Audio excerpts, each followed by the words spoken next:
Lindsay, in music, if occasionally someone will say, "Oh, they play with too much ego," and that's never a compliment. They'll say, "Oh, I can hear ego in her singing or his playing."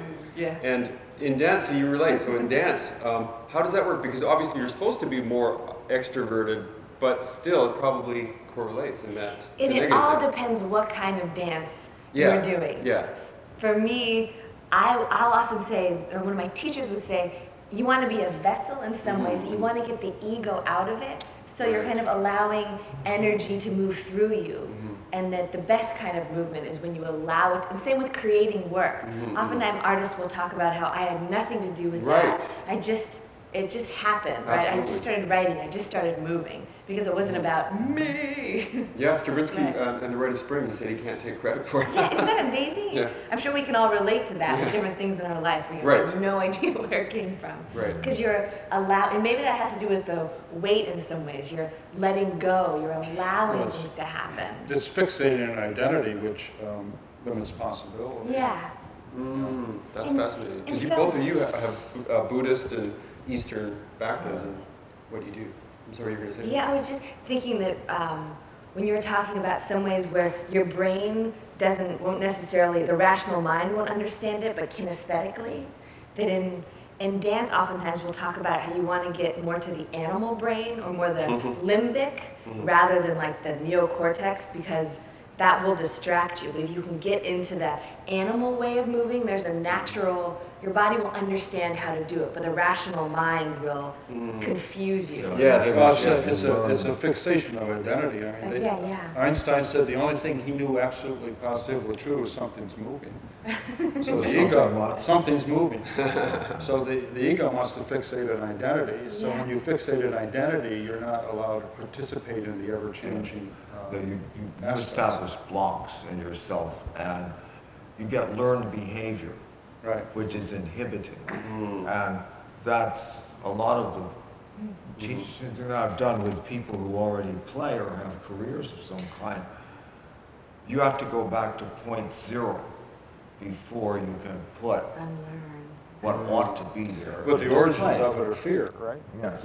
Yes. Which is Yeah, which can be extrapolated into the function of the arms through the kidney, kidney meridian. I mean, a lot of the problems in the world are based on fear, jealousy, and insecurity, and that causes a lot of the problems we have. The law that I use is increased mobility leads to increased vulnerability and volatility. The irony is all possibility it comes out of the degree of vulnerability that you tolerate. And that gives up what you know, which is an identity of self also, which probably you have to lose when you really want to play. You have to give that up. And a lot of people can't do that. It's too scary. But you can touch people more when you're in the vulnerable state. But maybe you have to have something there to back it up, like at least some training. And this is, if we're going to talk about the Buddhist or Eastern ideas, this idea of fixation is very much this idea that you don't want to fixate, and that kind of the three poisons of greed, hatred, and ignorance, making you go around and again because you're fixating on the ego. The idea of transcending that is when you find kind of more spiritual liberation, as well as probably artistic liberation. Yes. Well, the idea of giving up control terrifies people. But do we have any control anyhow? Yes, I know. It's that illusion idea again. It's an illusion. That kind of Maya, as they say in Buddhism, that illusion of reality or control. It's not really real anyways, but it's hard to let go of, even though it's not real. I lived with a Buddhist monk for about 3 years in Ellis Hollow in Ithaca, and he said his brother sits on a hill all day and meditates in Dharmasala. And I said, what does he meditate about? He said, lust, greed, envy, jealousy, and there's maybe one other.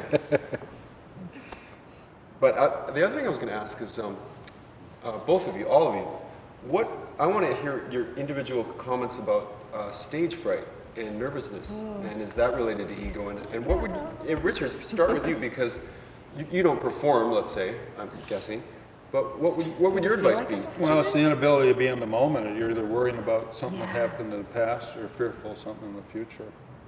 So you're not able to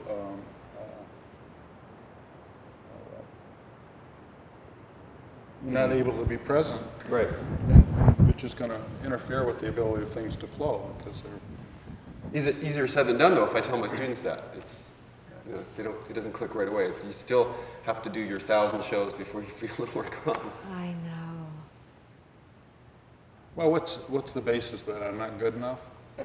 That's the basis, I think, that others will judge. And the thing is, if you fear about judging, how do you improve on that? How do you get... Yeah, it's all based in hierarchy that something's not good enough, and you know, quantum physics, there's nothing higher, nothing lower. So, That's great. so hierarchy is what creates our, you know, our suffering. It restricts the ability to explore. I think even within institutions, hierarchies limit the ability to explore and actually hinder. Mm-hmm. You really have to know how to do what you have to do. And you need your mind to be comfortable that it knows how to go about it. That helped me with stage fright, actually. Yeah. Just developing a better technique so that I was more calm. when I showed up. And you have to be reasonably sure the muscles are going to do it. And that sort of disappears. Nervousness, your excitement moves for you. When you can say, I know exactly how to do this. I know what I'm aiming for, and so forth. And I'm comfortable. And Lindsay, what about stage fright? What are your thoughts on that? I think it's a good point. First, you have to be prepared if you're not prepared. But you can think of it as energy. I remember a teacher saying that instead of it being anxiety, you can think of how excited you are, that the energy is there. Instead of letting the energy overwhelm you, you can focus, harness the energy to maybe play better. I mean, one big mantra for playing a musical instrument is all motion goes toward the tone. And very few people would subscribe to that because you can see this all the time, every day, hundreds of people playing, but part of them is going toward the tone, but another part is going away. Yeah, maybe a scattered energy is what stage fright is. It's this. There's no efficiency, and the efficiency goes back to those basic laws all the time. Basic laws, See, and and they allow everything. That they facilitate. They let what you can feel actually come out. And you won't see so much of the ego stuff is arrogance. Actually, it's a lack of understanding of how things work.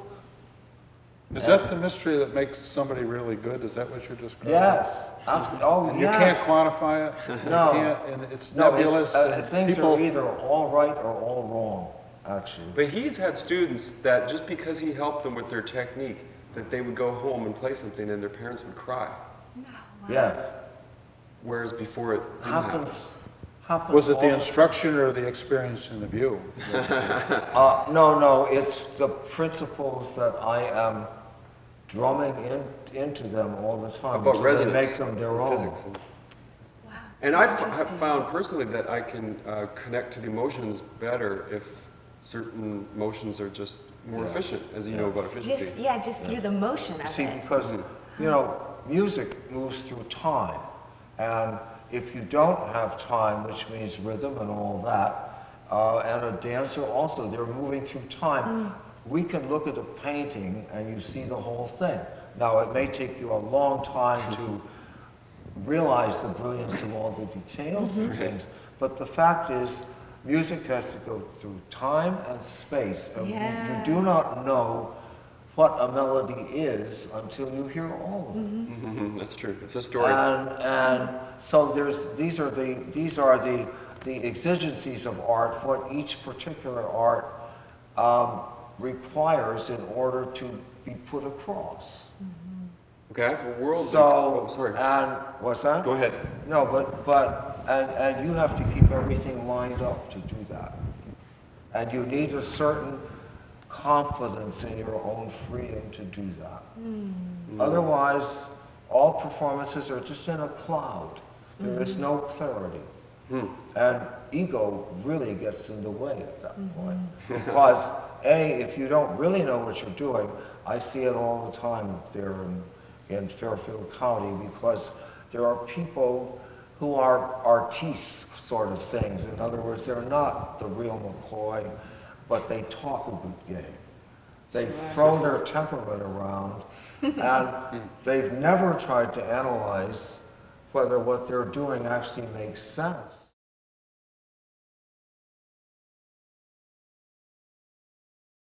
I think it is a lack of creativity, patterning of the brain, of not being able to ascertain your environment yourself, and wanted other people, you know, so it's the sovereignty of the senses, which I think that's the beauty of music, is that it keeps that alive, and integrates it with the full brain, things like that.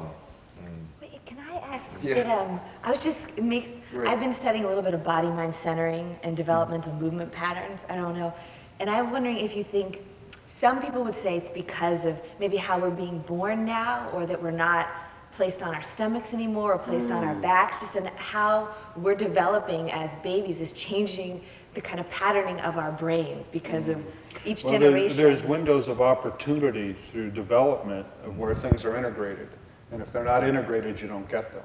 Like there's a point at which, you know, use of your vision in your ears, something coming through that making sound and being able to grab it. So I think that we're losing some of the integrated functions. And I think that the creative arts are really important because they keep those open. Especially, like I said, with vibration, it balances the brain, it opens you to potentiality, so we're becoming more and more restricted with our ability to perceive our reality. We want people to interpret it for us, and we're being manipulated and inundated. I mean, can you imagine what a Mozart concert was like back then? People must have peed their pants. Right, because they wouldn't hear sounds all day. No, there's no music. There's music everywhere, and it drives me crazy. Gosh, I go to Lowe's, they're playing the same songs at Lowe's as 10 years ago, or 5. Because now we have all these, I have a baby, so we have all these baby devices, so babies aren't left on their, and that it changes the way that your brain develops when you don't go through developmental movement patterns. Well, and also accelerated education. My kids went to Waldorf, and you know, we're accelerating something to get information at the expense of developing the full capacity of our sensory system to interpret our reality. And then you become vulnerable. And well, living or being alive has gotten much more complex. Yeah. And it's very hard to cope with or to find your way. And so I think there are more potential dangers and problems and all that kind of stuff for people. I mean, we can move around so much. We've got mobility. I could go have supper in London tonight. And, Sounds good. Yes, you see, and it's... well, limitation gives value. I remember when you can go and get a video, and oh my God, you could watch a movie at home. Now you can do it 24 hours a day. So the idea of a value and limitation, I think that you're talking about limitation of gravitational force, giving the value of the enrichment of the tone. But there are forces, there are things that are permanent, they're part of the system. They came from however this was all created. And you're best off if you can stay in touch with those. Because they don't change much. Yeah, no, they don't actually, because they are what allow all that we do to happen. I don't know, it's so deep that it's beyond any of us.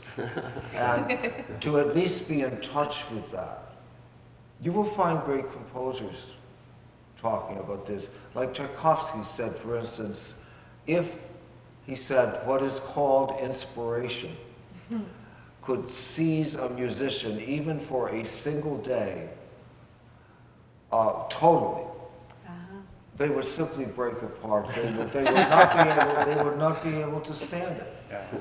So he said, Hindemith, Bach, all of them, they all have that you're in touch with the unknown.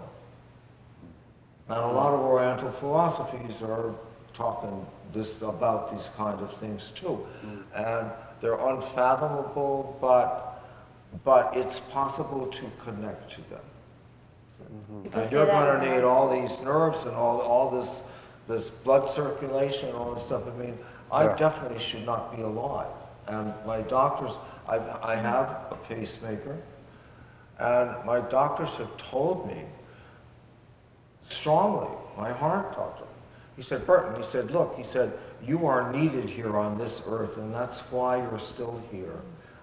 Strange thing to come from a doctor. And he said, but he said, your passion for transmitting and handing on what you know is what is keeping you alive. Yeah. Right. So, so I do realize, and you're telling us the same thing this morning, both of you, that the commitment and the looking, the search, the never giving up, I mean, that all of these things which are going to have to go through blood and guts. And to happen, Without the ego. that has to be a core of you that you never let anything touch. Yeah. And things might become possible. So it's a very profound thing. I think it's interesting what you're saying about the inspiration, because people say that about enlightenment, that if we were to become enlightened, you would freak out that you can't handle that amount of, I don't know if it's, but inspiration, that's the same idea, that amount of like purity or presence is terrifying. And that intense understanding. Yeah, the glimpses, we can take glimpses, but Yes. the full amount is, And we're not ready. the most we can really hope for is to occasionally reach into that place. A moment. Yes, and draw something from it. So, something like that. Well, I want to thank all of you for your time and for being yeah, here. It's been very so pleasure. exciting to have these conversations Oh, and it's connect. 9:10. Yeah, thank you Thank you. so much. That was really, I'd Yeah, love to it's hear you really a play. good Do thing. you have recordings? Yeah. What's that? Do you have recordings? I have recorded, well, I've written a lot of music. I haven't done a lot with it. But in fact, the biggest thing I've ever written is a ballet. really? Oh, I'd love to see that.